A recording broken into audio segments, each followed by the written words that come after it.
acabo con ustedes. Vamos a incidir en esto porque yo me quedé muy sorprendida con lo que acabo de enterarme. Bueno, con el tema de lo de las plataformas. ¿Qué pusisteis vosotros en el mercado entonces? Me estabas hablando de una serie de artefactos de estos fenomenales. Arrancamos un poco por el libro. Primero haces un proyecto conocido, era un diseño americano de una empresa de mucha reputación que se llamaba Freed & Goldman, y con un producto ya muy testado, una semisumergible. Una plataforma que sirve para perforar y buscar petróleo o hacer los agujeritos para que luego venga alguien y se los lleve. Entonces, al demostrar que eres capaz de hacerlo con un proyecto de Estado, se creó una empresa que hizo de armadora de esa plataforma, una empresa filial de lo que era en aquel entonces Repsol Exploración, y entramos, pero luego empezamos a buscarnos la vida por nuestra cuenta. Y bueno, pues tuvimos proyectos con Chevron, tuvimos proyectos con Texaco, tuvimos proyectos con empresas nórdicas, etcétera, etcétera. Y los últimos, el famoso que tiró el Puente de las Pías, eran buques perforadores para una empresa que está también muy de actualidad, Transocean, que es la que acaba de perforar en Canarias buscando petróleo. Un buque muy parecido, si no era el mismo, que no lo sé, a los que hizo Astano en la última fase.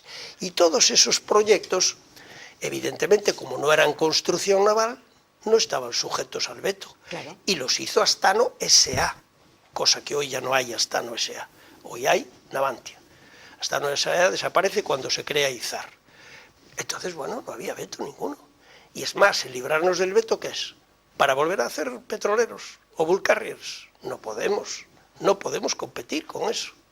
Tendremos que hacer cosas complicadas, donde podamos defender un poco el coste. O sea, ¿se podría volver a recuperar todo este...? Se debería, pero no sé si se podría, porque ¿dónde va toda esa gente? ¿Dónde va todo eso? Eso habría que volver a ponerlo en marcha. ¿Que somos capaces? Seguro que sí. Un sector que está bastante en auge es el sector de reparación. Bueno, sí, pero eso es otra historia. Es otra historia, pero es un sector que está bastante en auge y además estamos en un sitio estratégico. Sí, no, reparación además lo está haciendo muy bien porque tienen sus contratos de preferencia con empresas buenas como es British Petroleum, pero eso siempre, por desgracia, ya que te ganes la vida es genial, que lo hacen y lo hacen bien y tienen mucho prestigio, pero te ocupa una cantidad de gente limitada. O sea, es decir, está muy bien y hay que conservarlo como sea, pero eso da una ocupación que no es lo que desenvuelve un proyecto grande de construcción, ¿no? No es lo mismo reparar un gasero que hacer una fragata, ¿no? Sí, pero es un sector también que genera empleo y genera dinero en general, ¿no? Por eso el dique flotante creo que es una de las cosas más importantes para aquí, para Ferrol, sobre todo pensando en estos grandes transatlánticos y grandes mercantes que cada vez van a más, ¿no? Para aprovechar un poco... La justificación podría ser que los gaseros, que es uno de los sectores que se metió muy bien reparaciones de la ría de Ferrol, cada vez lo que son es de más manga, más anchos. De más anchos. Y si no caben en los diques actuales, bueno, pues a lo mejor era interesante tener un dique flotante que fuese capaz de acomodarlos, ¿no? Sí. Eso es. Pero yo pregunto una cosa, ¿por qué si el dique flotante es tan sumamente caro y lo que necesitamos es un dique mucho más grande, ¿por qué en vez de flotante no se hace un dique fijo que es infinitamente más barato? Infinitamente más caro. ¿Más caro el dique fijo que el flotante? Por supuesto. No me digas. Mucho más. Ah, pues no sabes lo que te lo agradezco. Porque entonces yo estaba totalmente despistada. Yo creí que era mucho más. En su día, en los años 70, pongamos. Bueno, 70 me refiero porque el de Astano más grande se hizo en esos años, 70, 71. El de Bazán más grande yo creo que es un poco anterior. Se escatimó un pelo. También la verdad es que los barcos evolucionaron a una velocidad supersónica y lo que parecía que iba a ser un dique enorme se quedó pequeño. El de Astano para acomodar barcos de 100.000 no caben y el de Bazán para acomodar barcos de 200 y pico mil por la manga. Porque claro, si tú cuanto más manga le metas, eso es a todo lo largo del dique, por simplificar mucho la explicación, y cuesta mucho más dinero. Pero es que el tamaño se disparó en muy poco tiempo, igual que ahora. Yo cuando estuve los últimos años en Madrid, pues los portacontenedores eran de 4.000 teus, 4.000 cajas de esos grandes. El último que salió el otro día es de 19.000. Sí, sí, sí. 19.000. O sea que, bueno, pues esto se disparó. Entonces, bueno, la justificación sería esa, ¿no? Hacer un dique flotante. Es un abaratamento también de transporte, ¿eh? Para que esos gaseros nuevos pudieran acomodarse. Lo que no sé es las cuentas, si sale lo que cuesta el dique, se amortiza con esa dedicación, eso ya no lo sé. Bueno, y alternativas de ahora en Avantia, porque por ejemplo hablamos de esa especie de Harriet que dices tú, de esas jaulas, ¿no?, que tienen que... Pero por ejemplo, ahora mismo yo he visto, Navantia quiere hacer un cambio de modelo, tiene un nuevo plan y entonces lo quiere hacer partiendo de dos premisas. Por un lado, más ahorro, dicen, y por otro lado, menos subcontratación. Y yo cuando leo esto, yo que no sé nada, pues entonces lo primero que me viene a la mente es esto. A ver cómo me lo explicáis. Vamos a ver. Si se dejó, precisamente se empezó a subcontratar para ahorrar y para racionalizar los costes, ¿por qué ahora me están diciendo que pretenden ahorrar?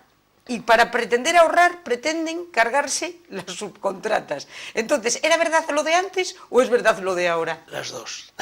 Me explico. Las dos. Es decir, si tú tienes mucha obra y no eres capaz de hacerla toda, tu plantilla la dedicas a lo más caro, ¿vale? Porque tu obra es más cara que la de un contratista. Y subcontratas, pues, pintar, limpiar, hacer andamios, etcétera. Pero si no tienes trabajo ni para los tuyos, no vas a sentar a los tuyos, que les tienes que pagar, y pagar también a un subcontratista. Entonces ellos lo que me parece es que van a limitar a lo más barato, entre comillas, pues a hacer andamios y a limpiar, y a lo mejor a pintar y tal, eso lo seguirán subcontratando, pero aceros, electricidad, tubería, lo hará la propia empresa. Porque claro, si tiene poca contratación, actividad, ¿qué va a hacer? Pues mira, dicen que estaban utilizando menos del 56% de su plantilla propia. Claro. Y pretenden llegar al 76%. Claro, ¿no? Tienen que ocuparla, porque es que además el contratar un proyecto solo, pues es una desgracia. Hombre, menos es nada. Pero ¿qué pasa? Pasa por las primeras partes de la cadena, empiezan a trabajar los de aceros. Cuando mientras tanto los de las tuberías y los cables están mirando, y cuando llega a los otros, los primeros ya acaban, o sea que te pasa por delante y no ocupas a la plantilla completa nunca. Y eso que bueno, pues ahora pues lo hacen muy bien, porque empiezan a hacer la parte de armamento, de tubería, electricidad y todo eso, ya la empiezan a hacer muy al principio. Pero claro, la única manera es tener continuidad, y para eso hace falta, claro, hay que alimentar. Entonces, por eso sale siempre más caro el parar al personal, o sea, el tener nada más que una contratación y pararlo, siempre sale mucho más. Y ahora mismo en el horizonte, como gran cosa, tenemos el gasero ese de gas natural, que a ver si nos lo dan o no nos lo dan, que no se sabe, está eso en perspectiva. La famosa y recurrente fragata 110, esa. Bueno, ya es nueva, ¿no? La nueva esa, que todos los años, siempre que hay elecciones, viene una fragata nueva. Bueno, entonces no sé qué pasará, ojalá. Antes era la sexta de las actuales, sí. Ahora es una nueva. Ahora es una nueva, no sabemos, eso es el horizonte. Y entramos en una etapa de promesas. Entonces, sí, ahora mismo vamos a conformarnos con esa etapa de promesas. Sí, pero te veo muy sonriente. Te veo muy sonriente. Muy sonriente, pero pero me siento ofendido, o sea, en lo más hondo, o sea, porque es que no se ven alternativas, no se crean ideas, no nos movemos. Es que yo ahora mismo Ferrol lo veo como una ciudad que no se mueve, o sea, no nos movemos para nada. ¿Y tiene alternativas el sector naval? Sector naval puro, o sea, barcos normales. ¿Tiene alternativas? Digo, alternativas a hacer otra cosa. Ferrol, esa famosa reconversión que nunca se hizo. Esa famosa reconversión industrial. Es que volvemos a lo de antes, ¿no? El tema es que si tú te enfocas a ver qué hacemos desde el punto de vista industrial con el país, con Galicia, con Ferrol, puedes intentar buscar algo. Si tú no lo piensas, si lo único que te planteas es el problema que te da tener una gente parada y que está dando la lata, simplificando mucho, pues entonces nunca lo vas a resolver. Porque aquí el esfuerzo más grande que se hizo de buscar soluciones fue cuando había 500 o 600 señores reconvertidos de Astano recorriendo las Pías todos los días. Y hay que decirlo así. Sí. El día que se resolvió eso a base de que los recogió otra vez Astano, te lo decía un día hace mucho tiempo, porque Astano jubiló, después del 84, en el 89 jubiló, no me acuerdo ya a cuántos, pero jubiló como a 800 y metió a los 500 que tenía que haber ido a la SIB y los volvió a integrar en la plantilla. El día que esos señores pararon de recorrer las Pías, paró el esfuerzo de reindustrialización. Porque para hacerlo, lo que necesitamos es fuerza económica y política. Y no tenemos ni una cosa ni la otra.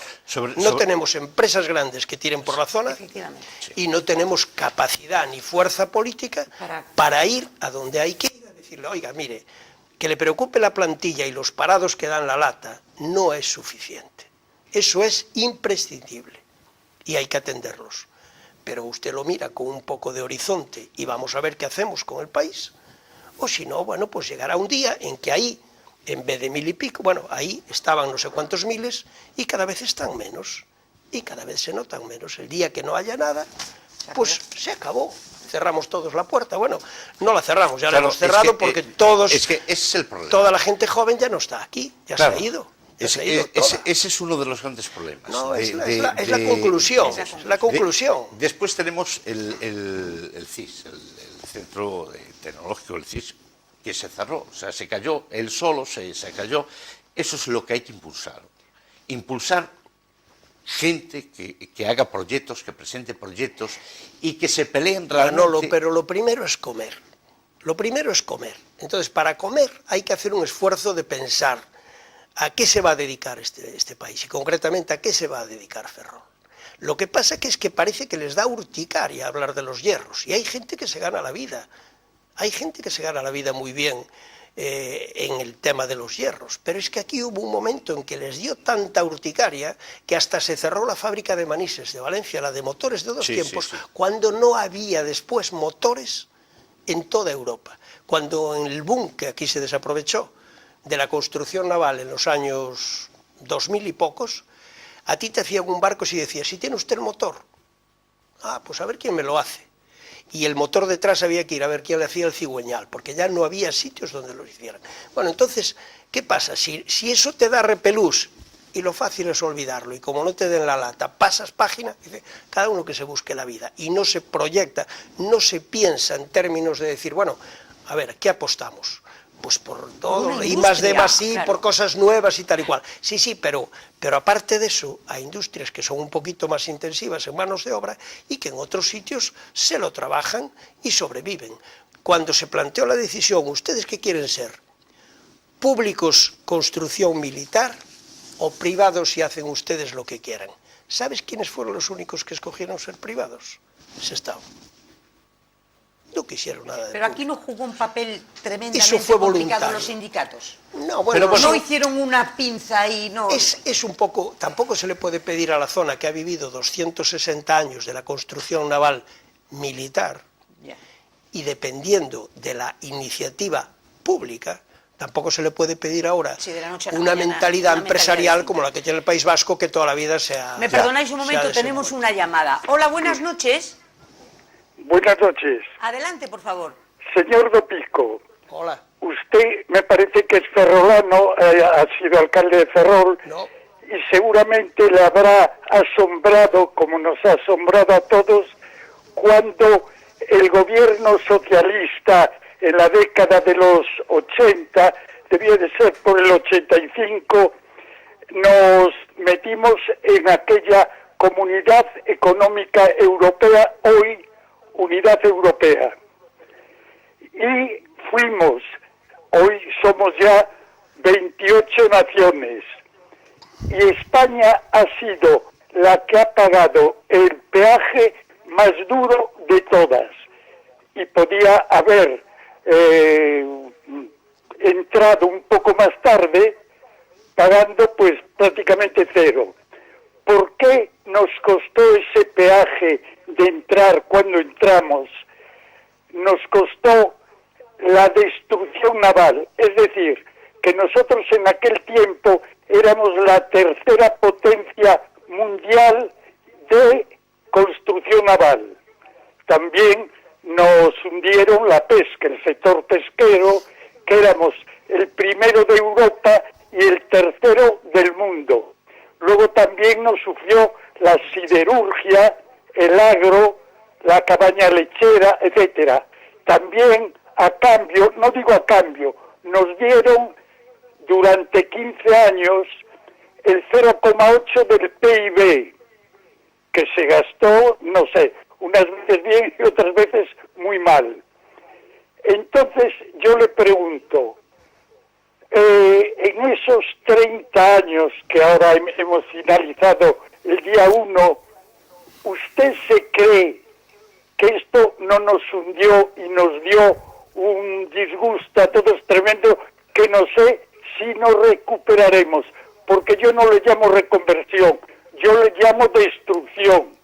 Y luego al otro señor, que no me acuerdo cómo se llama, le querría decir una cosa sobre el AVE, que eso no tengo ni idea. Yo conozco que el señor Warren Buffett, que es el mayor construcción mundial, hizo un trabajo desde San Francisco a Los Ángeles con el AVE, y al gobernador de California le dijo que aquello era una verdadera ruina.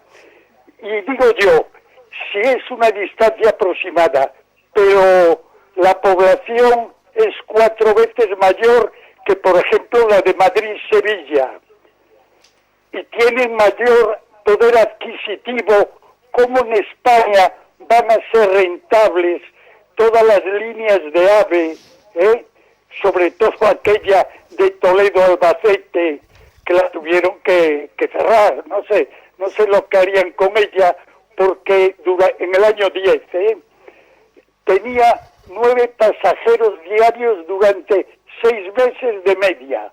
Digo yo, ¿usted conoce la contabilidad del AVE, del debe y el haber? Porque yo me imagino que ahí tendremos un agujero tremendo. Muchas gracias. Y buenas noches. Muchas gracias. Pues, señores. Bueno, la reconversión naval efectivamente fue necesaria, pero no en España, en toda Europa. Se puede pasar revista a potencias en construcción naval en aquel entonces, como puede ser Suecia, que era un ejemplo para nosotros, desapareció completamente, pero lo hicieron ellos voluntariamente, dejaron ese sector, porque no hay que olvidarse que España fue rentable y tuvo mucha presencia en la construcción naval europea cuando éramos un país subdesarrollado, por decir así, con unos costes hora muy bajos, y hoy, gracias a Dios, no estamos en esa situación. Entonces, bueno, pues yo, olvidándome de todo lo que dice, de que si la Unión Europea fue rentable o no fue rentable, bueno, yo eso lo dejo para otros que sepan más que yo. Pero respecto a la construcción naval, como decía antes, eso fue un fenómeno que, debido al coste tan tremendo comparado con los países asiáticos, Europa perdió pie ahí, y perdió pie y no lo puede volver a recuperar, salvo en segmentos muy concretos, claro, muy especializados, que por la proximidad, o por el tamaño de los barcos, o por el coste, o por lo que implica de tal, pues puede ser rentable. Entonces eso, bueno, pues vino esa situación y hubo que hacerle frente, y se le hizo frente, como decía antes, yo entiendo que bien, protegiendo a la gente. Y el paso siguiente, que fue buscar otra actividad, es la que decimos hace un rato, con el offshore, que esa pues la hemos eliminado sin que nos empujara ni nos obligara nadie. Cuando allí a lo mejor ya estábamos iniciando. Hombre, claro que estábamos. Y de hecho los cielos asiáticos están subvencionados por los gobiernos, como ellos la Hyundai sí. Hyundai quebró. O sea, ahí quiebran y cierran, ¿eh? Sí. Quiebran y Corea, cierran, por hacer efectivamente lo que no debía y pasarse de la raya, quebró. Y se cerró. Y punto. Y punto. Bueno, Sí, no sé si cerró o se lo compró. Fabricar a bajo coste, pero, y baja calidad. ¿qué pasa? Que hoy ya todo. no está Corea, hoy ya no es Corea, hoy es China.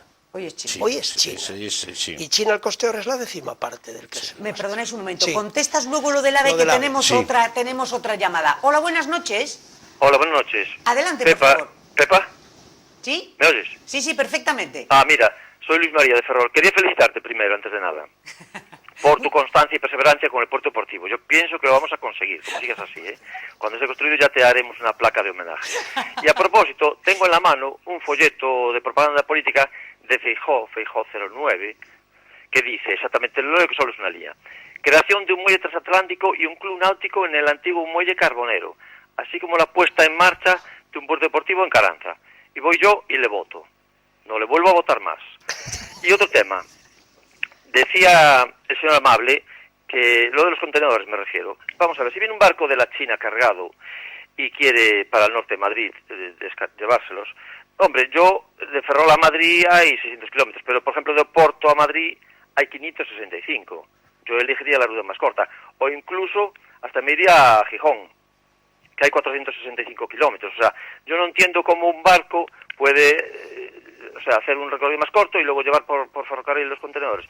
No sé si eso está previsto en el transporte, pero bueno, ya me lo dirán si son tan amables. Un momentito. ¿Puede por favor repetir?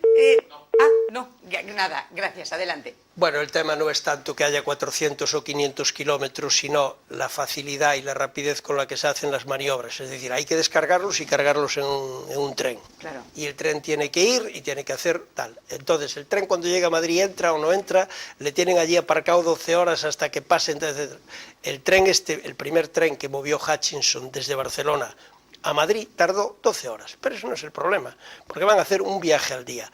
Los contenedores que movimos en Ferrol, el que los trajo para aquí estaba trabajando en Bilbao y por problemas con complicaciones con la gente de los camiones, del transporte, traía, por ejemplo, galletas de Aguilar de Campo.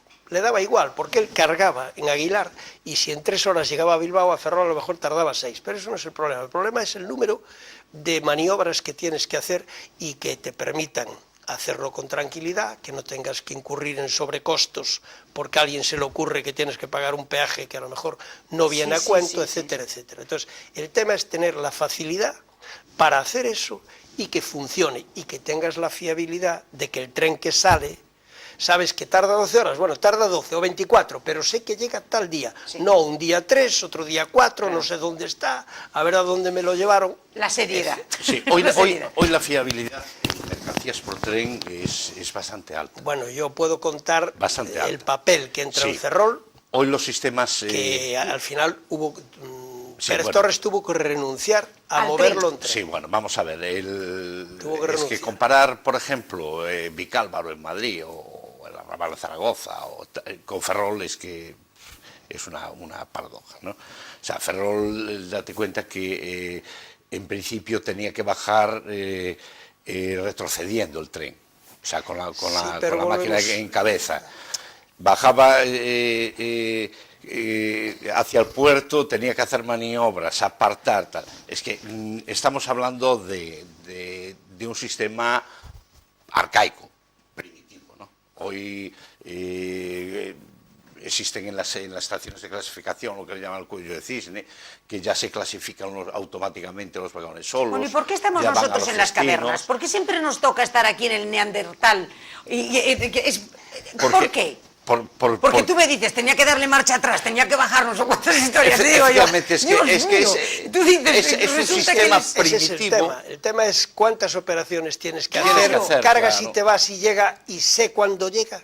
Claro. Y sé que el vagón que preparo y lo limpio y lo acondiciono para que no me estropee el papel, ese es el que voy a tener. Pero lo que es o a ese ya no vuelve más. Oye, y vuelve pero otro. Lo que es alucinante es lo que ha dicho este otro señor, que ahora le contestas tú lo del ave, ¿eh? Sí. O sea, nos hemos metido a poner aves y aves y aves por toda España cuando nos han costado un congo, y sin embargo lo más elemental, que es de lo que estamos hablando, comarcas industriales como la nuestra, estamos en el Pleistoceno, sí. Pues porque resulta que a lo mejor los cientos de miles de millones se han ido en unos aves que llevan a 9 pasajeros Toledo-Albacete. Bueno, eso son anécdotas. Bueno, ya, pero caramba. Pero mi pregunta es, ¿estamos locos o qué? No, vamos a ver. Porque no, si al AVE le unes las ciudades de la cultura, las ciudades de las letras y de las artes, en los aeropuertos que no tienen aviones, es que bueno, es que bastante bien estamos. Sí. Es que teníamos que estar mucho peor.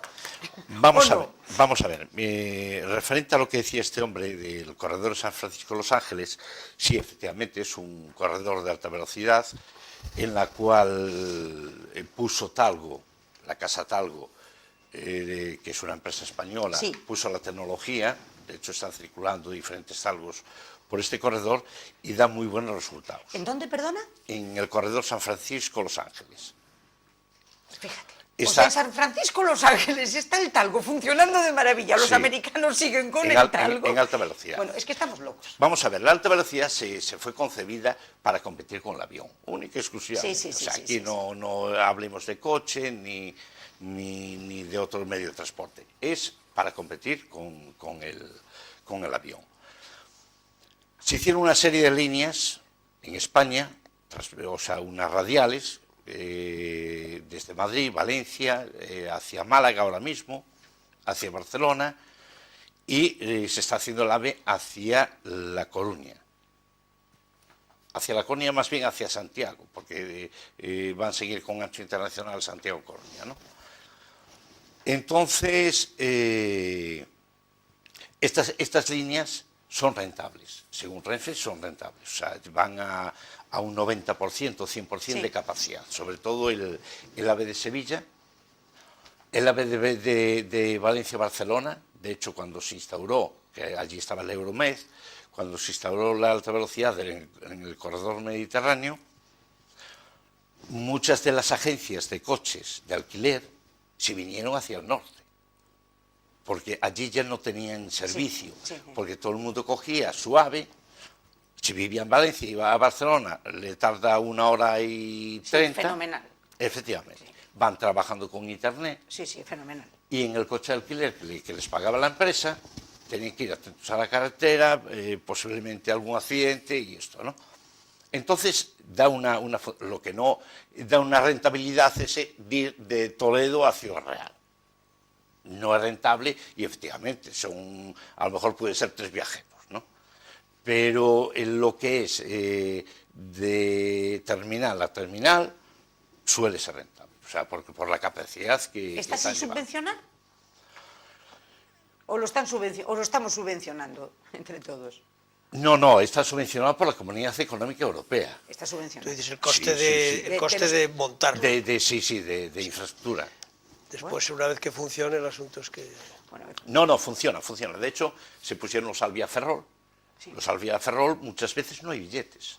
O sea, no hay billetes porque va lleno a Madrid. No es que se llene en Ferrol, pero es que en Ferrol, si te montan 15 viajeros, te va a Coruña, te montan otros tantos o más, y al final, a lo que es destino, llega completamente lleno. Pero el Alvia de pasajeros sí funciona bien, vamos, no hay problema. ¿Pero también podemos utilizar por esa vía las mercancías?